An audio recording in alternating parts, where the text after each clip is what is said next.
আসসালামু আলাইকুম। আপনারা সবাই কেমন আছেন? আশা করি অনেক ভালো আছেন। আমিও ভালো আছি। তো আজকে শুক্রবার মানেই তো ভালো খাওয়ার দিন, ভালো-মন্দ খাওয়ার দিন। তো যাই হোক, আজকে আমি রান্না করলাম পোলট্রি মুরগি। আমি সেটাই আপনাদের সাথে এখন শেয়ার করব।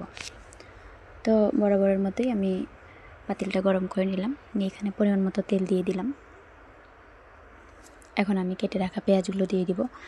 আসলে একেকজন একেক স্টাইলে রান্না করে। তো আমি আজকে মুরগিটা না ভেজে রান্না করব। আপনাদেরকে এইভাবেই দেখাবো মুরগি না ভেজে কীভাবে রান্না করে। তো এখন আমি দিয়ে দিলাম গোটা মশলা পেঁয়াজের সাথে। এই পর্যায়ে আমি দিয়ে দিলাম আদা বাটা, পরিমাণ মতো দিয়ে দিলাম রসুন বাটা। তো আমি এখন এটাকে একটু ভালো করে নেড়ে চেড়ে নেব। তো আপনারা অনেক রকম করে রান্না করেন, তো আমি আমার স্টাইলে আপনাদের সাথে শেয়ার করলাম যে আমি কীভাবে রান্না করি। তো এখন আমি এক পিস টমেটো কেটে নিয়েছি। এখন এটা আমি দিয়ে দিব। আমার থেকে টমেটো মুরগির মাংসের সাথে অনেক ভালো লাগে। এটা আমি আগে দেওয়ার কারণ হচ্ছে যেন এটা তাড়াতাড়ি তরকারির সাথে মিশে যায়। তো এখন আমি এটাকে ভালো করে নেড়ে চেড়ে নিলাম। তো এই পর্যায়ে আমি সামান্য একটু পানি দিয়ে নিয়েছি। এখন আমি দিয়ে দিব পরিমাণ মতো হলুদের গুঁড়া, দিয়ে দিলাম পরিমাণ মতো মরিচের গুঁড়া। এখন দিয়ে দিব হালকা সামান্য পরিমাণ মতো ধনিয়া গুঁড়া। এই পর্যায়ে আমি দিয়ে দিব স্বাদের জন্য লবণ। আপনাদের মন মতো আপনারা যেমন ইচ্ছা তেমন দিতে পারেন, কিন্তু দেখা বেশি দিয়েন না আবার। তো আচ্ছা, যাই হোক, তো এখন আমি এখানে একটু পানি দিয়ে এখন এটাকে ভালো করে কষিয়ে নিব। লবণ আমার মতে আমি অনেক কমই খাই। আমার তরকারি অনেকে খেলে বলে যে লবণ হয় না।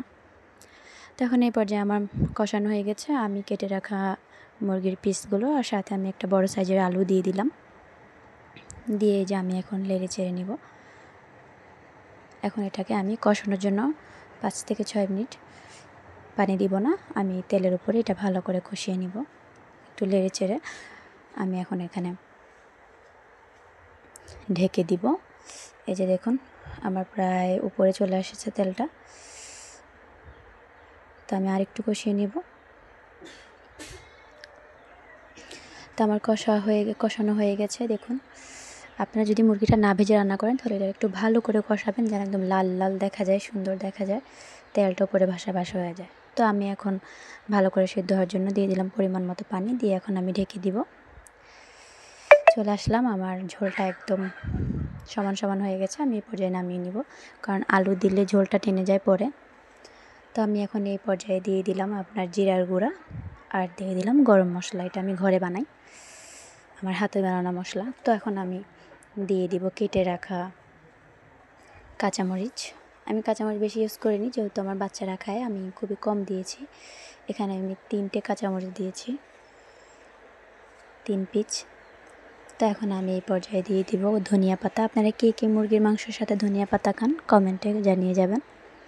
তো যারা যারা এখনও আমার চ্যানেলটি সাবস্ক্রাইব করেননি তারা আমার চ্যানেলটি সাবস্ক্রাইব করে যাবেন। ধন্যবাদ সবাইকে।